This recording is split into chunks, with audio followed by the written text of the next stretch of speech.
हिंदू धर्म में आपने देखा होगा कि हर विवाहित महिला मांग में सिंदूर जरूर लगाती है। सिंदूर लगाने का क्या इतिहास है या सिंदूर क्यों लगाया जाता है, शायद ही आप जानते होंगे। आपको बता दें कि सिंदूर लगाने या सिंदूर दान का इतिहास लगभग 5000 साल पहले का माना जाता है।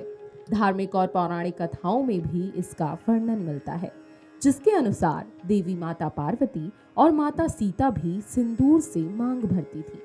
ऐसा कहा जाता है कि पार्वती अपने पति शिव जी को बुरी शक्तियों से बचाने के लिए सिंदूर लगाती थी और माता सीता अपने पति राम जी की लंबी आयु की कामना तथा मन की खुशी के लिए सिंदूर लगाती थी। महाभारत महाकाव्य में द्रौपदी नफरत और निराशा में अपने माथे का सिंदूर पोंछ देती हैं।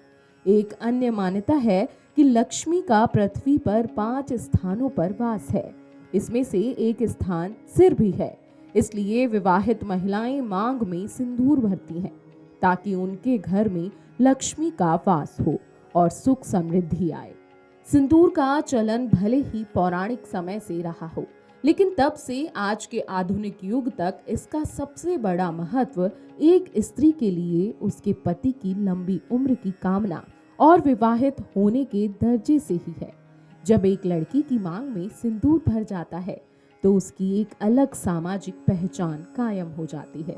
अतः सिंदूर स्त्रियां विवाह के बाद ही लगा सकती हैं। विवाह एक पवित्र बंधन है। इस पवित्र बंधन में बंधने के लिए कई रस्में संपन्न होती हैं। इसमें से सबसे अहम सिंदूर दान है। हिंदू समाज में जब एक लड़की की शादी होती है तो उसकी मांग में सिंदूर भरा जाता है। यह सिंदूर पति भरता है। वहीं कई जगहों में पति की मां यानी विवाहिता की सास भी अपनी बहू की मांग में सिंदूर भरती है। इस प्रकार जो पहचान बनती है उसका अटूट संबंध पति से होता है। मान्यता है कि विवाहित स्त्री जितनी लंबी मांग भरती है, पति की आयु भी उतनी लंबी होती है। इसलिए ज्यादातर महिलाएं मांग भरकर सिंदूर लगाती हैं। सिंदूर का संबंध जीवन साथी की दीर्घ आयु की कामना और अच्छे स्वास्थ्य के साथ ही पत्नी के शारीरिक और मानसिक स्वास्थ्य के साथ भी है। मांग में सिंदूर भर जाने के बाद एक स्त्री का नया जन्म होता है। इस नए जीवन के साथ उसको कई नई जिम्मेदारियां और दायित्व विरासत में मिलता है। जीवन की इस नई पारी में उसको खुशियों के साथ साथ मानसिक तनाव भी मिलता है। कहते हैं कि सिंदूर तनाव को भी कम करता है। लाल रंग शक्ति और स्फूर्ति का परिचायक माना जाता है। इससे ताकत का एहसास होता है। ज्योतिष के अनुसार मेष राशि का स्थान माथे पर माना जाता है, जिसका स्वामी मंगल है। मंगल का रंग सिंदूरी है, जिसे शुभ मानते हैं। ऐसी शुभता की कामना के लिए स्त्रियां माथे पर सिंदूर सजाती हैं। आपको बता दें कि भगवान हनुमान की पूजा सिंदूर से की जाती है। हनुमान जी के शरीर पर सिंदूर लगाया जाता है। मंदिर में बहुत सी देवियों को भी सिंदूर लगाया जाता है। हमारे देश में कई पर्व हैं जिसमें सिंदूर दान की परंपरा रही है। छठ पूजा, नवरात्रि, तीज, करवा चौथ आदि त्योहारों पर स्त्रियों की मांग में सिंदूर भरा जाता है। छठ पूजा में तो स्त्रियां नाक से लेकर सिर तक लंबा सिंदूर लगाती हैं। मान्यता है कि इससे पति की आयु लंबी होती है और सुख समृद्धि बढ़ती है। छठ पर्व पर स्त्रियां पीला सिंदूर लगाती हैं। अक्सर आपने देखा होगा कि या तो स्त्रियां लाल सिंदूर लगाती हैं या फिर पीला। सिंदूर दान एक परंपरा है, एक विश्वास है, एक पहचान है और पत्नी की कामनाओं की अभिव्यक्ति है। ऐसी मान्यता है कि माता सीता और मां पार्वती की शक्तियां और ऊर्जा लाल रंग से व्यक्त हुई है। इसलिए अधिकतर स्त्रियां लाल रंग का सिंदूर लगाती हैं, जबकि विवाह में पीले सिंदूर का भी चलन है। छठ पूजा में तो पीले रंग का ही सिंदूर इस्तेमाल किया जाता है। इस पर्व पर स्त्रियां लंबा सिंदूर लगाती हैं, नाक से लेकर माथे तक।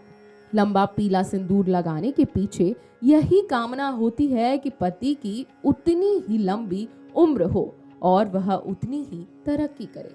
सिंदूर लगाने का एक वैज्ञानिक महत्व भी बताया जाता है। आपको बता दें कि पौराणिक और धार्मिक मान्यताओं के अलावा कुछ अन्य मान्यताएं भी हैं। जिनके आधार पर सिंदूर का प्रचलन सदियों से चला आ रहा है। इनका संबंध मन और शरीर से है। शरीर के जिस हिस्से यानी सिर पर सिंदूर लगाया जाता है वह बहुत ही कोमल होता है। इस स्थान को ब्रह्मारंध्र कहते हैं। सिंदूर में पारा होता है जो एक दवा का काम करता है। यह रक्तचाप यानी कि ब्लड प्रेशर को नियंत्रण में रखता है, जिससे तनाव और अनिद्रा दूर भागते हैं। साथ ही यह चेहरे पर झुर्रियां भी नहीं पड़ने देता। वास्तु के अनुसार सिंदूर क्यों लगाना चाहिए, चलिए आपको ये भी बता देते हैं। आपने देखा होगा कि कुछ लोग अपने दरवाजे पर सरसों का तेल और सिंदूर का टीका लगा देते हैं। खास तौर पर दिवाली के दिन तो जरूर ही तेल और सिंदूर लगाते हैं। क्या आप जानते हैं कि इसके पीछे क्या कारण है? वास्तु विज्ञान के अनुसार दरवाजे पर सिंदूर का तेल लगाने से घर में नकारात्मक ऊर्जा का प्रवेश नहीं होता। यह घर में मौजूद वास्तु दोष को भी दूर करने में कारगर माना जाता है। जबकि वैज्ञानिक दृष्टिकोण से दरवाजे पर तेल लगाने से दरवाजा लंबे समय तक सुरक्षित रहता है। इसलिए दरवाजे पर सिंदूर लगाने की परंपरा रही है। विवाह के बाद लड़कियों को सिंदूर जरूर लगाना चाहिए। जब एक लड़की की मांग में सिंदूर भर जाता है तो उसकी एक अलग सामाजिक पहचान कायम हो जाती है। सिंदूर स्त्रियां विवाह के बाद ही लगा सकती हैं। छठ पूजा, नवरात्रि, तीज और करवा चौथ आदि त्योहारों पर स्त्रियों की मांग में सिंदूर भरे जाते हैं। लेकिन अगर आप विवाहित हैं तो आप मांग में सिंदूर जरूर भरें। आजकल फैशन के साथ साथ मांग से सिंदूर भी चला जा रहा है, लेकिन भले ही थोड़ा सा आपको सिंदूर मांग में जरूर लगाना चाहिए। ये एक भगवान की दी हुई शक्ति है जो हिंदू धर्म के सभी लोग मानते हैं। Video desk jivanjali.com। अगर आपको हमारा ये वीडियो पसंद आया हो तो हमारे चैनल जीवांजलि को सब्सक्राइब करें